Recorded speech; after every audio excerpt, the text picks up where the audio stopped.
Shalom pemuda-pemudi yang dikasihi oleh Tuhan. Kita ketemu lagi dalam ibadah pemuda-pemudi pada malam hari ini. Walaupun memang kita pada saat ini masih belum bisa berkumpul di gereja, namun kakak berharap kita semua bisa tetap untuk beribadah bersatu hati, ibadah yud walau di berbagai tempat berbeda-beda. Tema kita pada malam hari ini adalah mencegah perpecahan. Dalam Filipi 2 ayat yang pertama sampai ayatnya yang ke-11. Ini ibadah yud kita hari Sabtu tanggal 27 Juni 2020. Baik, sebelum kita masuk dalam kebenaran firman Tuhan, mari kita berdoa. Terima kasih Bapa, terima kasih Allah yang kami kenal di dalam nama Yesus Kristus, di mana pada malam hari ini Engkau mempertemukan kami kembali, pemuda-pemudi, pada hari ini, malam ini Tuhan, walaupun di berbagai tempat tidak bisa berkumpul di gereja, namun tetap Tuhan menyertai setiap pemuda-pemudi. Bapa, berkati setiap pemuda-pemudi yang mendengarkan link ini, yang mendengarkan video ini, yang ikut bersama-sama bersatu hati dalam ibadah yud. Kami menyerahkannya Tuhan, di dalam tangan Tuhan, dengan hikmat yang Kau berikan bagi setiap anak-anak pemuda-pemudi, sehingga mereka bisa mendapat berkat yang daripada Engkau. Terima kasih Yesus, hanya dalam nama Tuhan Yesus kami berdoa. Amin. Baik, tema kita adalah mencegah perpecahan. Nah, mungkin kalau ini nggak asing lagi ya kita ya, karena banyak sekali masa-masa saat ini yang memiliki yang namanya perpecahan. Apalagi di situasi virus corona ini, banyak orang yang membuat hal-hal sehingga menjadi perpecahan di antara mungkin keluarga, pertemanan, atau mungkin lingkungan sekolah atau persahabatan, pekerjaan. Nah, kita mau belajar dari Filipi 2 ayat 1 sampai 11. Kita mau belajar bagaimana cara mencegah perpecahan. Nah, kita mau belajar dulu apa latar belakang Filipi ini. Pertama dikatakan bahwa di jemaat Filipi itu terjadi perpecahan sehingga membuat jemaat tidak bersatu. Nah, jadi jemaat Filipi ini ada perpecahan yang terjadi di situ sehingga jemaat tidak bisa bersatu. Di jemaat Filipi ada guru-guru palsu. Nah, bisa di ayat pertama sampai ayat yang kedua itu bisa dilihat. Jika karena dalam Kristus ada nasihat, ada penghiburan kasih, ada persekutuan roh, ada kasih mesra, dan belas kasihan, karena itu sempurnakanlah sukacitaku dengan ini. Hendaklah kamu sehati sepikir dalam satu kasih, satu jiwa, dan satu tujuan. Nah, di sini di jemaat Filipi ini banyak sekali guru-guru palsu yang menyebarkan ajaran sesat sehingga membawa perpecahan pada gereja. Di Filipi 3 ayatnya pertama sampai ayat yang kedua, kakak bacakan bagi kita semua. Akhirnya saudara-saudaraku, bersukacitalah dalam Tuhan. Menuliskan hal ini lagi kepadamu tidaklah berat bagiku dan memberi kepastian kepadamu. Hati-hatilah terhadap anjing-anjing. Hati-hatilah terhadap pekerja-pekerja yang jahat. Hati-hatilah terhadap penyunat-penyunat palsu. Nah, di sini banyak sekali ajaran-ajaran sesat dikatakan sehingga membuat perpecahan. Nah, melihat hal tersebut, Paulus tidak tinggal diam. Ia berusaha mencari apa sih penyebabnya dan bagaimana cara mengatasinya. Begitu juga dengan kita. Ketika kita berada dalam posisi seperti ini, atau kita melihat atau mendengar ada teman kita, sahabat kita yang ada dalam posisi ini, ayo kita cari apa penyebabnya dan bagaimana cara mengatasinya. Baik. Nah, pertama kita mencari dulu penyebab perselisihan atau perpecahan gereja. Kenapa kakak bilang di sini perpecahan gereja? Karena kita ini adalah gereja. Jadi yang di sini yang kakak maksud gereja bukan gereja gedung, tapi gereja kitanya sebagai manusia. Kita bisa melihat di sini di ayat yang ketiga sampai ayat yang keempat dalam Filipi pasalnya yang kedua dikatakan adalah dengan tidak mencari kepentingan sendiri atau puji-pujian yang sia-sia, sebaliknya hendaklah dengan rendah hati yang seorang menganggap yang lain lebih utama daripada dirinya sendiri. Dan janganlah tiap-tiap orang hanya memperhatikan kepentingannya sendiri, tetapi kepentingan orang lain juga. Nah, di sini penyebab pertama kenapa terjadi perselisihan atau perpecahan, yaitu karena adanya kepentingan sendiri. Ingat ya, karena adanya kepentingan sendiri. Nah, dikatakan dengan jelas dalam Alkitab, dengan tidak mencari kepentingannya sendiri. Berarti apa? Berarti bahwa tidak memperdulikan orang lain. Asal dia senang, asal dia mendapatkan keuntungan, orang lain tidak dipikirkan, tidak diperdulikan. Nah, sikap inilah yang mengakibatkan perselisihan dengan orang lain. Nah, jadi bagi pemuda-pemudi dimanapun saat ini berada, dalam organisasi apapun saat ini masuk, ingat, dengan tidak mencari kepentingannya sendiri-sendiri. Baik itu di dalam gereja, baik itu dalam sekolah, dalam pekerjaan, bahkan dalam keluarga pun, tidak mencari kepentingannya sendiri-sendiri. Karena sikap ini akan mengakibatkan perselisihan. Dalam Yohanes 3 ayat 14 dikatakan di situ bahwa mementingkan diri itu menuju kepada kesombongan. Dan karena inilah menjadi orientasi adalah dirinya sendiri. Karena apa? Karena ketika kita mementingkan diri kita, itu berarti kita memusatkan atau kita berorientasi kepada diri kita sendiri sehingga kita tidak melihat lagi bagaimana dengan orang lain. Nah, di sini dikatakan kalau mementingkan sendiri itu sudah menuju ke kesombongan. Jadi, ingat kita jangan mementingkan diri sendiri. Nah, kita buka dalam Yohanes pasal 3. Yohanes pasal 3 ayat 14 dikatakan dengan jelas di situ. Dan sama seperti Musa meninggikan ular padang gunung, demi juga anak manusia harus ditinggikan. Jadi di sini sehingga apa? Sehingga kita harus mereorientasikan kepada diri kita sendiri. Ketika kita tidak ingin perselisihan itu terjadi. Lalu yang B, kalau tadi kita dampak yang pertama itu adalah kepentingan sendiri, penyebab perselisihan. Sekarang yang B, yaitu mengejar kedudukan. Nah, mengejar kedudukan itu juga bisa mengakibatkan perselisihan bila tidak baik caranya. Nah, dikatakan dalam ayat 3b, hendaklah dengan rendah hati yang seorang menganggap yang lain lebih utama daripada dirinya sendiri.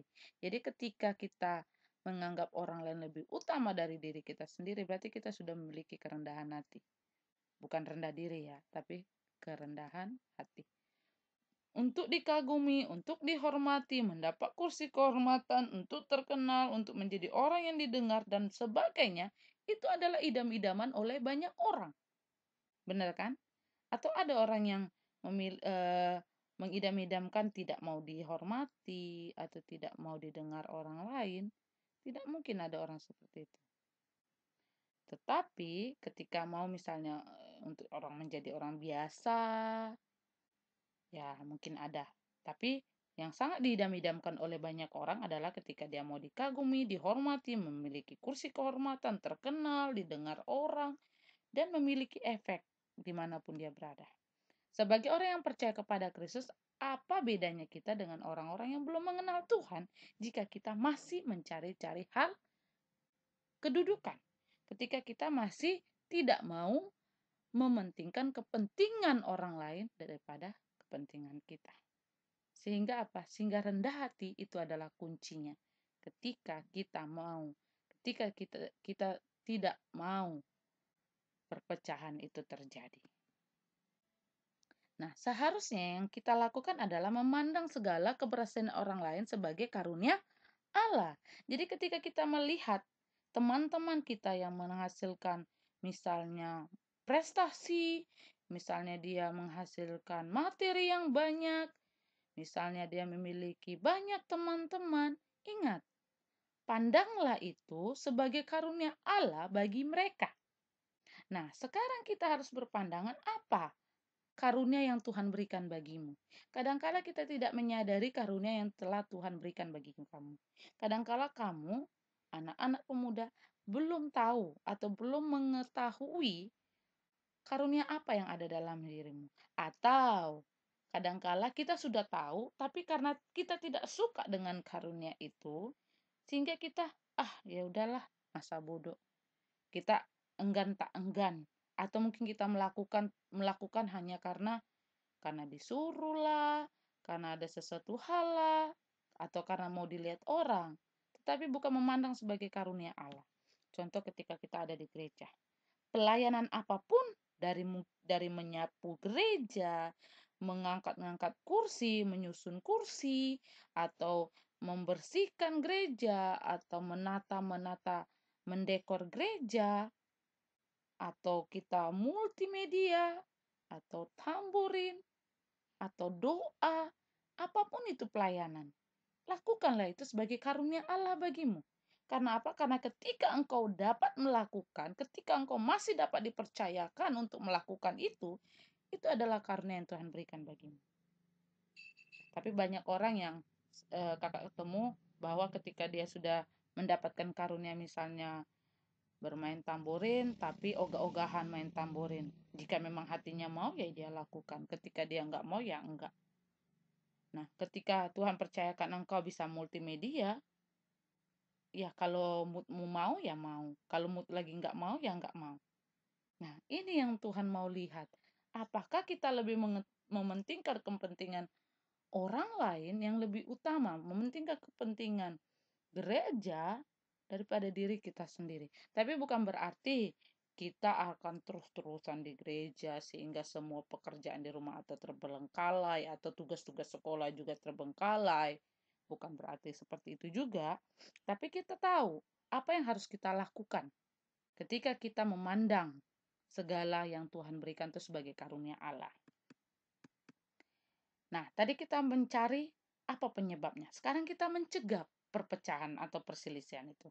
Bagaimana cara mencegahnya? Yang pertama, berpikirlah seperti Kristus.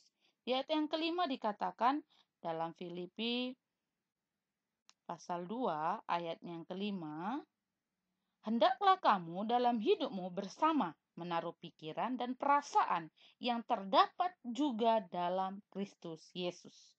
Nah, di sini cara pertama untuk mencegah perpecahan atau perselisihan itu adalah dengan berpikir seperti Kristus. Kita harus berpikir seperti Kristus. Bagaimana caranya agar perpecahan itu tidak terjadi? Apa yang Yesus pikirkan dan rasakan kita bisa lihat. Jiwa-jiwa dalam Matius 28 ayat 16 sampai 20.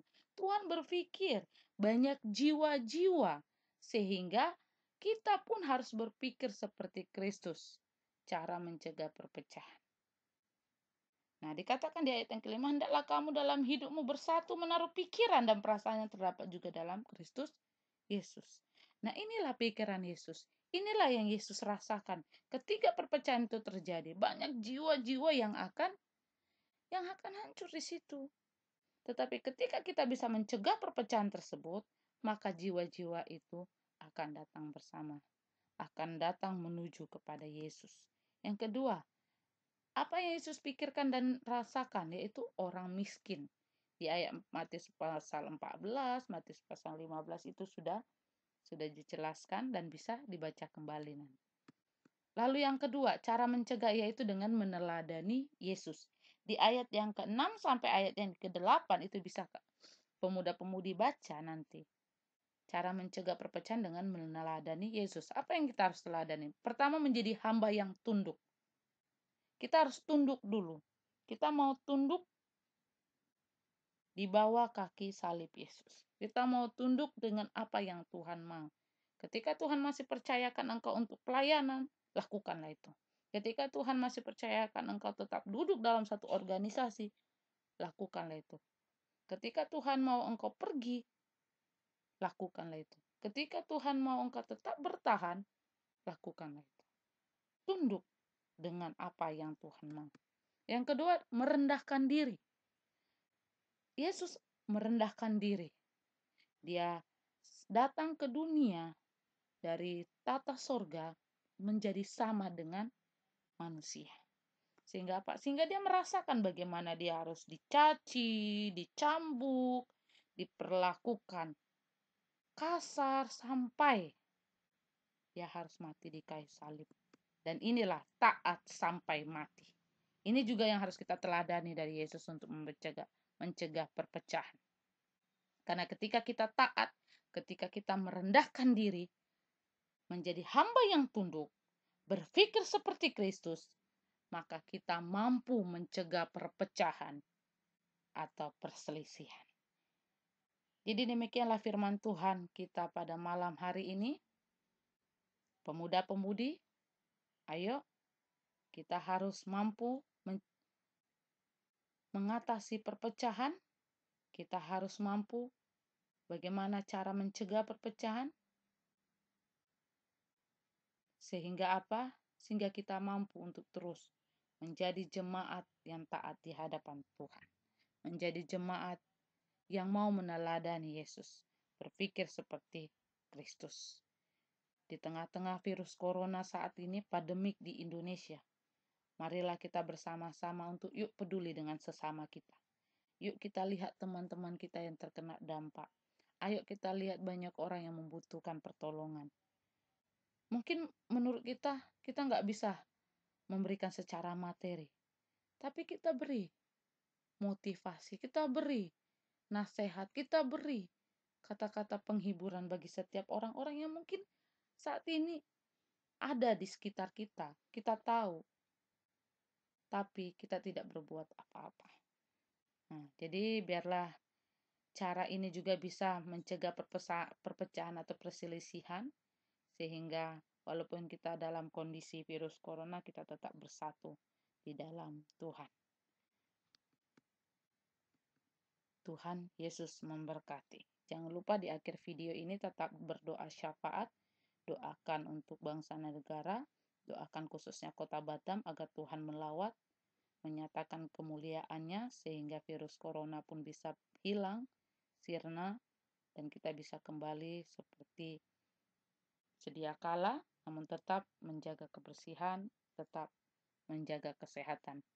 Jangan lupa juga berdoa untuk gereja, berdoa juga untuk keluarga, berdoa juga untuk pergumulanmu bersama dengan Tuhan.